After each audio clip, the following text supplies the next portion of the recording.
tradé vers la France. Mais le 22 mars 2012, l'année des attentats contre l'école juive, j'ai lu, au micro de France Culture, comme tous les matins, à 8h-5, entre parenthèses, un édito accusateur sur le thème « Arrest Usual Suspects », où je développais l'idée que les coupables n'étaient pas ceux qui avaient été souhaités par la classe médiatico-politique, et que je pressentais qu'un espace de liberté était peut-être en train de s'ouvrir et qu'un certain nombre de questions que je savais ne pas pouvoir être posées, que je ne pouvais pas poser moi-même pour cause d'autocensure, allaient pouvoir l'être. Et je demandais pourquoi cet aveuglement volontaire, pourquoi est-il si difficile d'appeler un chat, un antisémite, un antisémite. J'ai senti un certain malaise autour de la table de la radio où j'officie tous les matins, tandis que je lisais mon texte, dans lequel je disais aussi que l'idée qu'on risque de stigmatiser l'ensemble de la communauté musulmane paisible et intégrée serait stupide, puisqu'une bonne partie de ces immigrés sont issus de pays déchirés par l'islamisme et qui sont venus chercher chez nous le refuge de la laïcité. J'ai senti un silence réprobateur, d'autant que je mettais en cause ceux qui ont le plus sûrement armé le bras des Mohamed Merah en mentant délibérément sur Israël, en parlant d'apartheid et en appelant à la vengeance sur des enfants juifs français des prétendus crimes commis par Tsahal contre les enfants palestiniens. J'espérais au moins que les bouches s'ouvrent, qu'on entende enfin les rares esprits lucides qui avaient prévu ce qui nous arrivait, en dénonçant comme Pierre-André Taguieff la montée d'un anti-judaïsme de type nouveau, venu de l'islamisme radical, donc, comme Michel Tribala ou Manika Sorel qui dénonçaient eux l'échec de l'intégration, ou comme Pascal Bruckner l'abandon progressif de l'idéal laïque des Lumières dans notre pays, en raison d'une mauvaise conscience postcoloniale et d'une idéologie de la repentance qui bloque tout désir d'intégration. Mais non, la presse bien pensante veillait à maintenir autour de ces pestiférés une barrière protectrice et très vite, on donne à la parole aux seuls commentateurs autorisés, ceux qui tentent à noyer le poisson par divers procédés que je vais vous énumérer du plus stupide au plus élaboré. Le plus stupide, la réduction de l'historique à l'anecdotique. On vous dit, c'est l'acte d'un déséquilibré, quelqu'un qui a pété les plombs parce qu'il a subi une injustice. Vous vous souvenez, Yassine Sali qui a décapité son patron en juin 2015 en Isère, mais c'est pareil pour les conducteurs de voitures qui foncent dans la four le jour de Noël, comme par hasard, ce sont tous des déséquilibrés. Deuxième, le coup du loup solitaire qui est destiné à masquer le fait que nous avons dans nos propres pays une cinquième colonne islamiste qui est prête à passer à l'action sur l'ordre du comité central, là-bas quelque part à Daesh. C'est des gens qui ont été formés, comme le rappelle Gilles Kepel dans son tout dernier livre qui vient de sortir, Terreur dans l'Hexagone, qui sont passés la première génération par l'Afghanistan, la seconde par la Bosnie, aujourd'hui par la Syrie, et entre-temps il y a eu l'Algérie. Mais surtout, troisième procédé, c'est la rhétorique accusatrice envers la société victime. C'est nous qui sommes les vrais coupables. Notre société est profondément raciste, discriminatoire, intolérante. Un petit coup sur l'esclavage, un petit coup sur la guerre d'Algérie, un autre sur le colonialisme. Et voilà, nous obtenons l'inversion de culpabilité recherchée, c'est nous les coupables des crimes qu'on commet contre nous.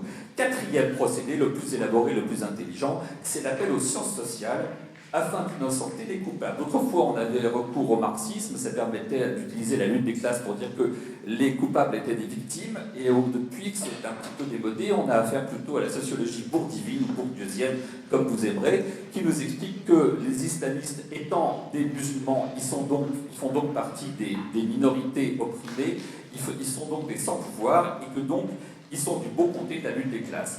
En ce moment, ça marche très fort.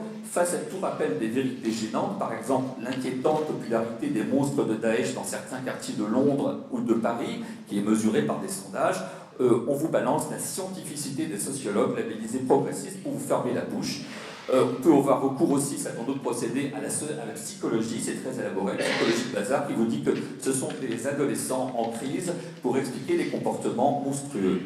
C'est l'appel à l'argument d'autorité. J'en ai été récemment victime lors d'un de ces pseudo-débats truqués organisés à titre de contre-feu dans le cadre d'une émission de radio. J'étais opposé à un de ces hommes de science censés me la faire boucler en démontrant que les auteurs d'attentats étaient victimes du racisme et de l'islamophobie.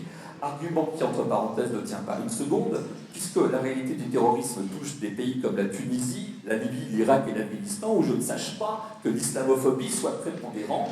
On nous a dit aussi que c'était des produits de notre société de consommation en bout de course, mais je ne sache pas non plus que les sociétés du Kenya ou du Nigeria avec Boko Haram ou du Mali soient du même type que les nôtres et que donc les mêmes causes puissent produire les mêmes effets. On voit bien que l'argument est faux. Alors pourquoi ce malaise? Je vais finir sur une hypothèse.